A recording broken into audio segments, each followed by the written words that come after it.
La vacuna de AstraZeneca continúa estando en el foco de la polémica. Hoy la Agencia Europea del Medicamento ha dicho no descartar de forma definitiva su relación con algunos problemas de coagulación. Y Estados Unidos ha cuestionado los datos de fiabilidad del laboratorio. Está previsto que más de 600.000 valencianos se vacunen con estas dosis al ampliar la franja de edad. Buenas tardes. La vivienda sigue siendo uno de los atractivos de Valencia para los inversores internacionales. La pandemia y el cierre de fronteras no ha hecho mella en el mercado. El 30% de compradores inmobiliarios es de alguna nacionalidad extranjera. A continuación les contaremos los barrios de Valencia donde el metro cuadrado es más caro. Precisamente en una casa de Valencia estuvo escondido el Santo Cáliz durante la Guerra Civil. Ahora una exposición recrea ese espacio que sirvió para salvar esta importantísima reliquia para la cristiandad. Hablaremos en unos minutos con la directora del Aula Grial. ¿Quieren conocer en qué punto de la Comunidad Valenciana se encuentra el zapato más antiguo de España? Pues en unos minutos se lo contamos. Se trata de una suela de una sandalia romana de Esparto que fue hallada en los años 70 en un yacimiento ibero-romano.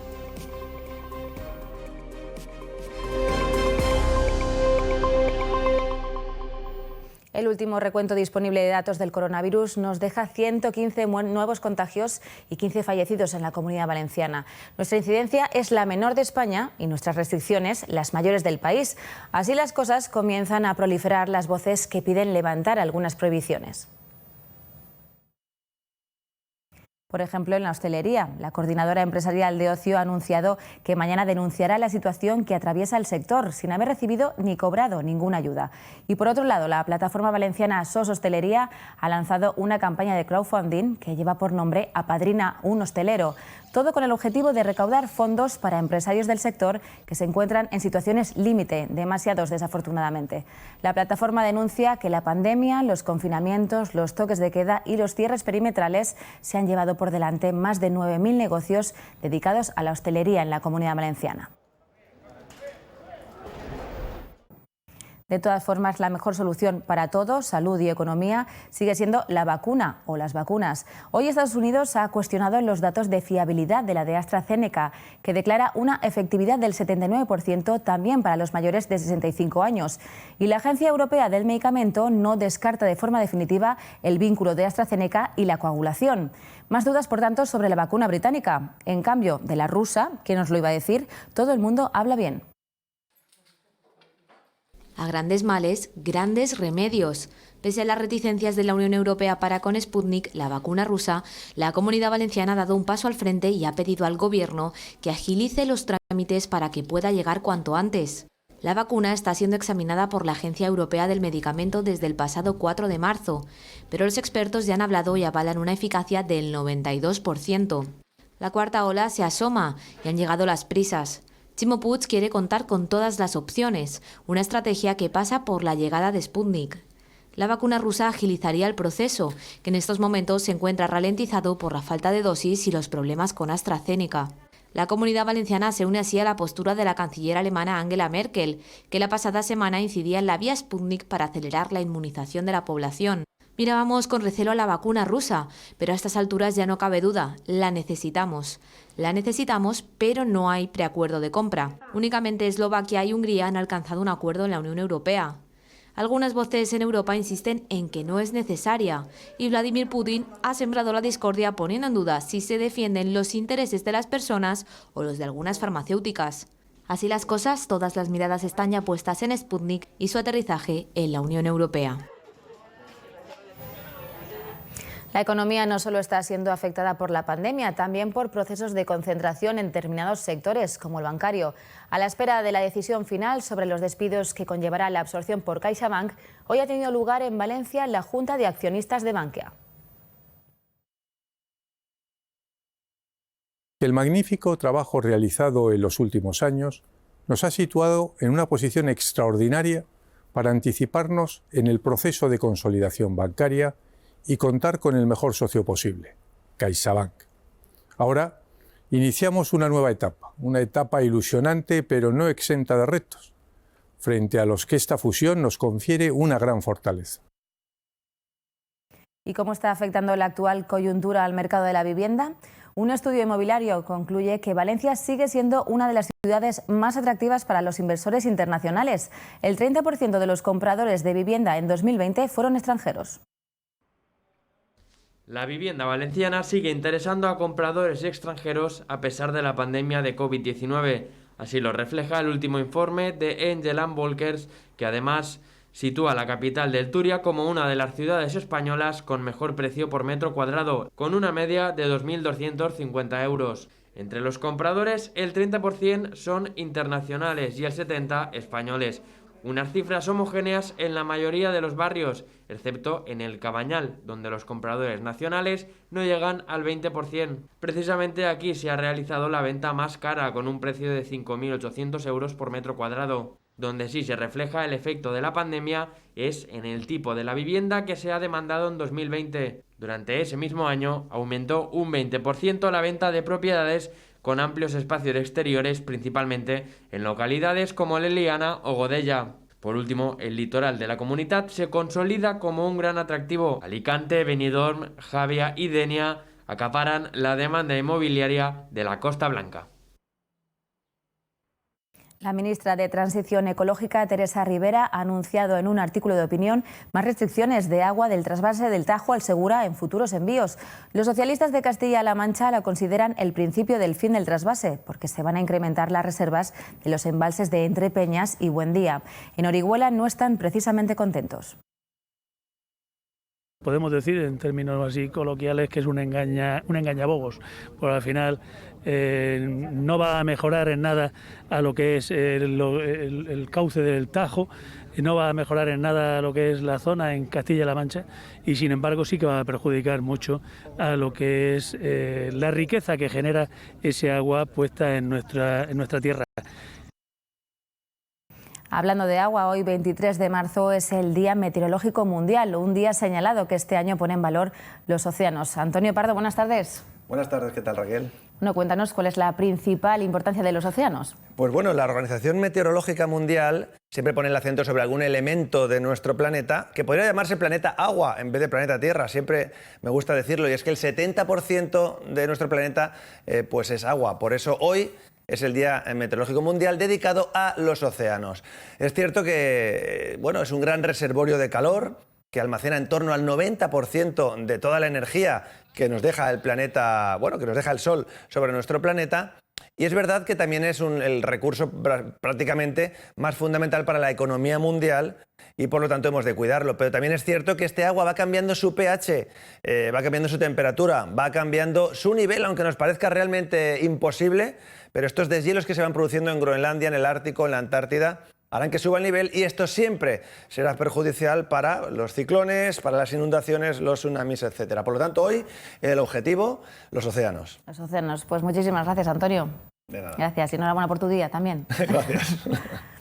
Situación surrealista la que se vivió ayer en la plaza de San Vicent Ferrer, en Valencia. La policía local multaba a un vehículo mal estacionado y una grúa lo retiraba, hasta que llegó la sorpresa. Minutos después, los agentes descubrieron que se trataba de un coche camuflado de la Policía Autonómica Catalana. ¿Y qué hacía en Valencia? El automóvil estaba allí para acompañar al expresidente de la Generalitat de Cataluña, Quim Torra, que estaba en Valencia para presentar su último libro, Les Hores Greus. El vehículo fue devuelto poco después, cuando se pudo comprobar que era efectivamente un coche de policía. Al parecer, no se había recibido información sobre su presencia en la capital valenciana.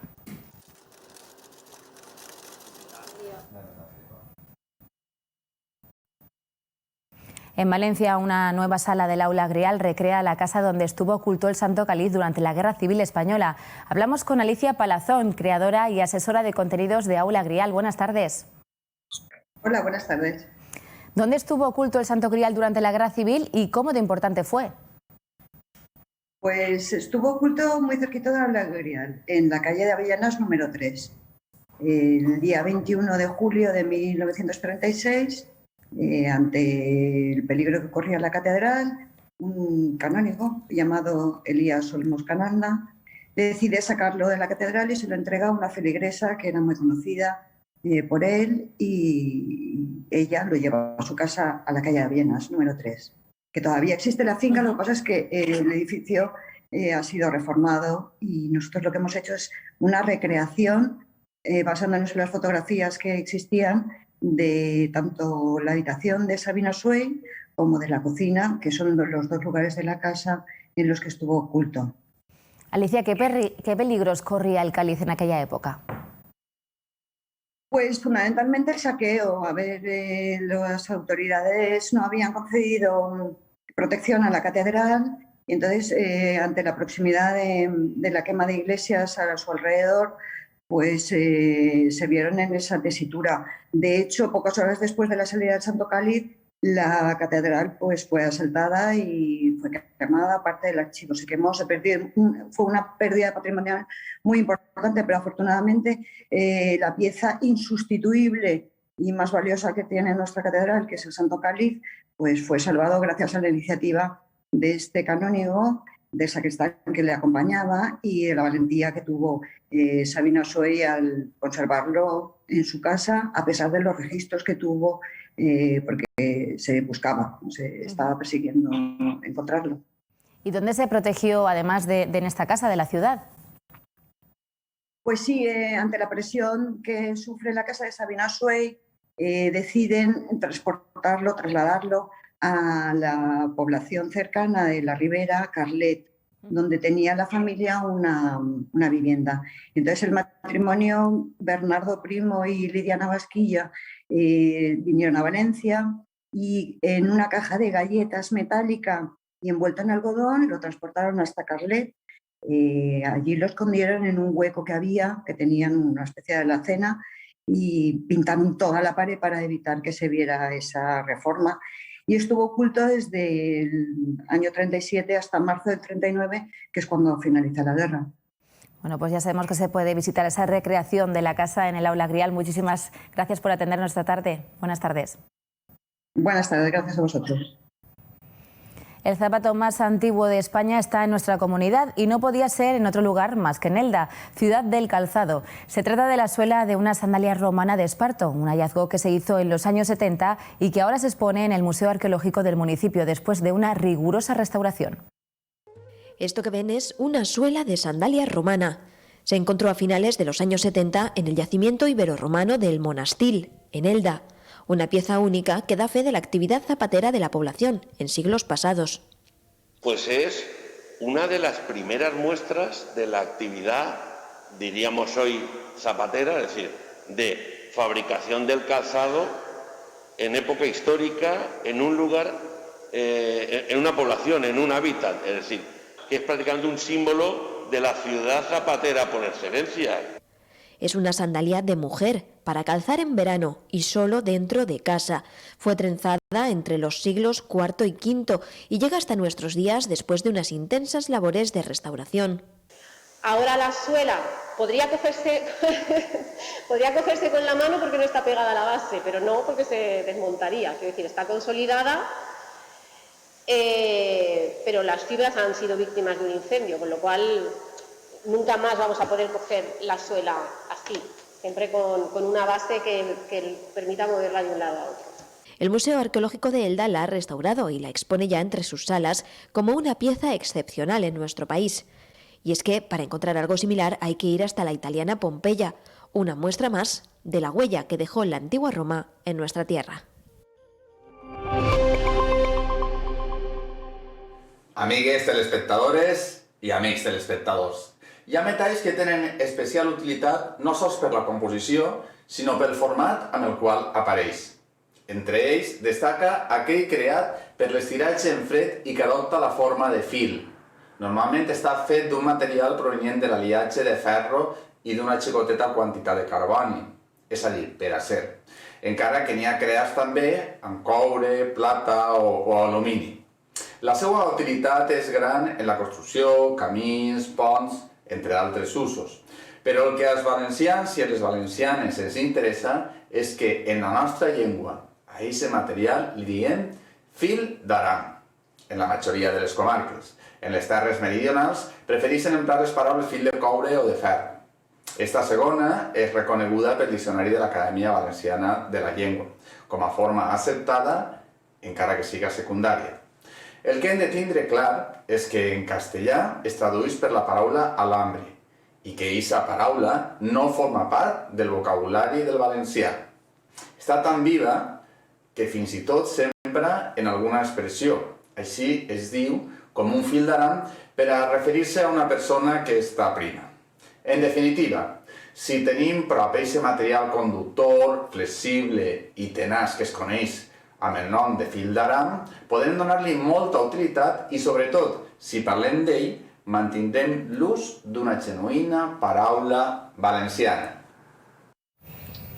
Recapitulando, que ni Joe Biden era tan moderado, ni Ángel Gabilondo tan soso.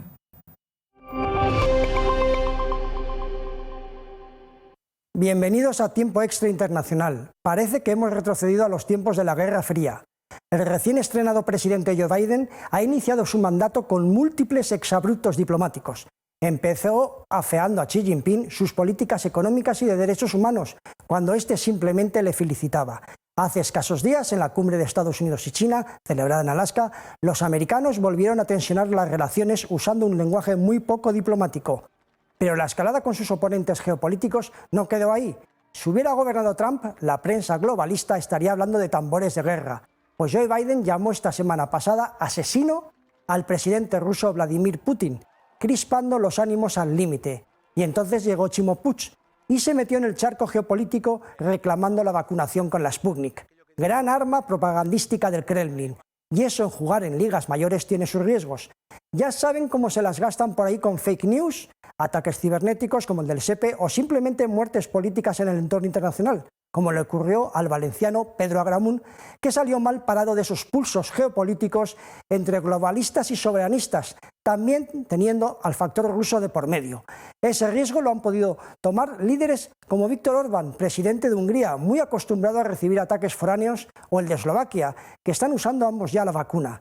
O incluso la alemana Merkel ha pedido también que autoricen la vacuna rusa.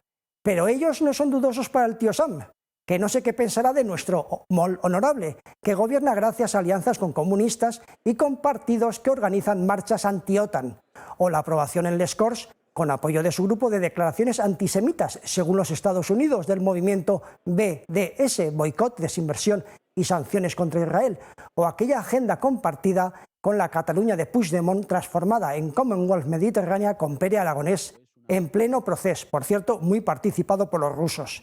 En fin, esperemos que no hayan consecuencias geopolíticas negativas en esas declaraciones de Puig, porque ya saben quiénes serán los paganos, todos nosotros.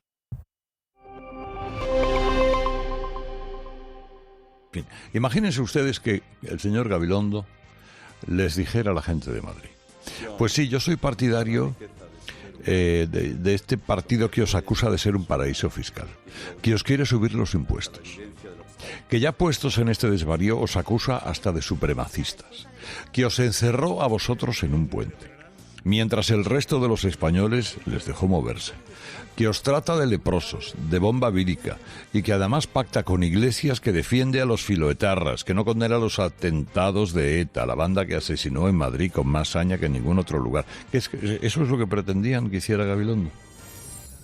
A ver si lo he entendido bien. El vicepresidente segundo, señor Iglesias, dice que él no va a entrar en descalificaciones. Yo no voy a entrar en esta campaña en una dinámica de descalificaciones personales. Después de haber dado por hecho que la señora Díaz Ayuso es una delincuente. Dice Iglesias que bajo las alfombras de Madrid hay tantas pruebas de que Ayuso delinque que en cuanto llegue él y las levante, ella va derecha a la trena. Y cuando le pregunta Piqueras anoche al señor Iglesias qué pruebas son esas, responde que, igual que Esperanza Aguirre está imputada y que estuvo imputada a Cristina Cifuentes, pues lo acabará estando la señora Díaz Ayuso.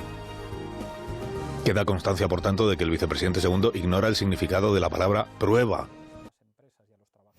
Hace una semana les contábamos la iniciativa que ha sacado adelante el Ayuntamiento de la Torre d'en Doménec, en Castellón. Ofrecía una oferta de trabajo y casa gratis con el objetivo de atraer a una familia al pueblo. Pues bien, después de este llamamiento, en tan solo 3 días han llegado a recibir más de 2.500 solicitudes. La iniciativa que ha tenido el Ayuntamiento de la Torre d'en Doménec de ofrecer casa y trabajo a cambio de que lleven los niños al colegio ha tenido muy buena acogida. Realmente hemos recibido más de 2.500 solicitudes en apenas 3 días, lo que nos ha hecho que tengamos que derivar la selección de las solicitudes al programa antidespoblamiento de la Generalitat Valenciana. Estamos muy contentos y esperamos que pronto tengamos ya la familia elegida. Una buena noticia, sin duda. Y vamos ahora también con un aniversario muy especial. Esta cría de drill que van a ver a continuación cumple 2 meses de vida. Una gran noticia, que se trata de una especie de primate en riesgo de extinción en África, que nació en las instalaciones del Biopark de Valencia. El nacimiento de este macho se produce dentro del Programa Internacional de Conservación, en el que el Parque Valenciano tiene un papel destacado. Los drills están incluidos en la lista roja de la Unión Internacional para la Conservación de la Naturaleza, es decir, el paso previo a considerarse en situación crítica.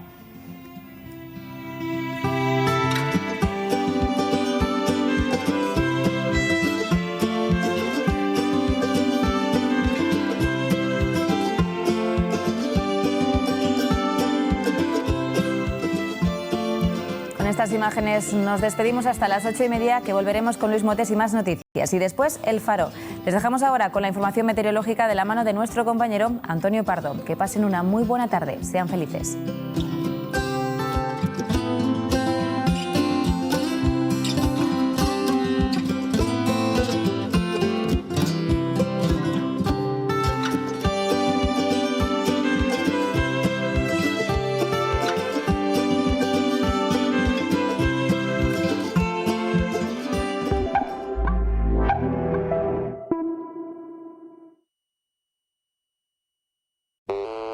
Ya tienes tu propio plan personalizado con Iberdrola. Y hasta sigues apagando luces por casa. Y cuando crees que ya no puedes ahorrar más, Iberdrola lleva tu ahorro al siguiente nivel.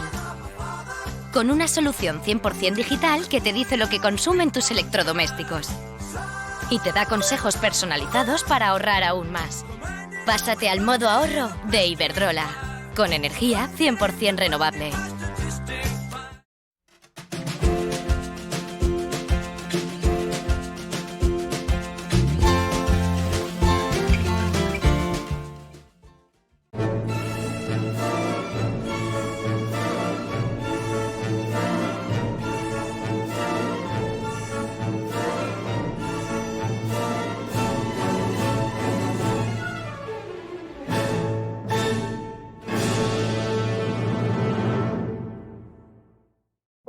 Nos espera un gran futuro, lleno de nuevas ilusiones con sabor a victoria.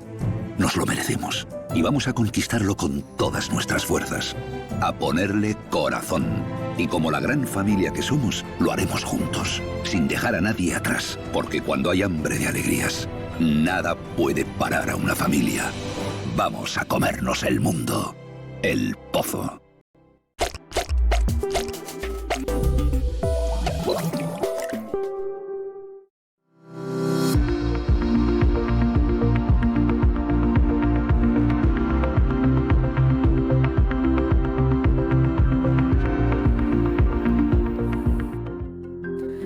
Muy buenas tardes, ¿qué tal? Martes 23 de marzo, Jornada Meteorológica Mundial. No tan solo nos habla de los que nos dedicamos un poco a esto, sino también de todos ustedes y además de todo lo que tiene que ver con la meteorología. Y la Organización Meteorológica Mundial este año se ha centrado en los océanos como fuente energética, como fuente también pues para todo el desarrollo de la civilización humana, y también poniendo el hincapié, poniendo la atención en lo que está pasando con él, en la acidificación, en el aumento de temperatura. Todo ello, cosas que nos afectan directamente. Así pues, miremos un poco más a los océanos en esta jornada de primavera. Temperaturas mínimas que nos hablan de nuevo pues de valores fríos todavía, o bastante fríos, en los lugares más propensos, más adecuados, como estos casi 5,5 grados bajo cero en la Rambla de Mariola, en Bocairent. Fíjense de nuevo cómo ha habido inversión térmica, estas noches de calma, todavía algo invernales, así lo demuestran. 1,5 grados en Morella, en el centro urbano, localidad elevada, y 4 bajo cero en la fábrica Giner, a las afueras. 2,5 grados bajo cero en Arroyo Cerezo, en el rincón de Ademuz, y en el otro lado de la tabla, las temperaturas mínimas más altas nos hablan de 11,5 grados en el Montgó, en Denia, 11 grados en Calpe, y 10,5 en Torreta Alta, una localidad, una estación situada en Agres con cierta altitud, pero que se ha visto pues bueno, favorecida por estos vientos del suroeste durante la noche y que han hecho que la temperatura allí haya sido pues algo más alta de lo que es habitual. Miramos el mapa isobárico, vemos realmente poca cosa, vemos altas presiones relativas, bajas presiones relativas, observamos 3 anticiclones y una borrasca en el centro. Quiere decir que la borrasca tiene la presión algo más baja que los anticiclones que tiene a su alrededor, pero esto no implica que vayamos a tener mal tiempo. Así pues, con todo ello también tenemos pocos vientos, en definitiva una jornada que ya habrán visto ustedes, surcada por alguna nube alta a lo sumo y poco más que contar. Vamos con la previsión. Hablamos de la provincia de Castellón, una tarde muy tranquila con valores que están entre los 15 y 20 grados, un poquito más bajas que en Valencia y que en Alicante. No obstante, suben las temperaturas en la mitad interior de la provincia para dejar 8 grados en Cervera del Maestre y 7 en Castellón prácticamente cuando sea la hora de dormir.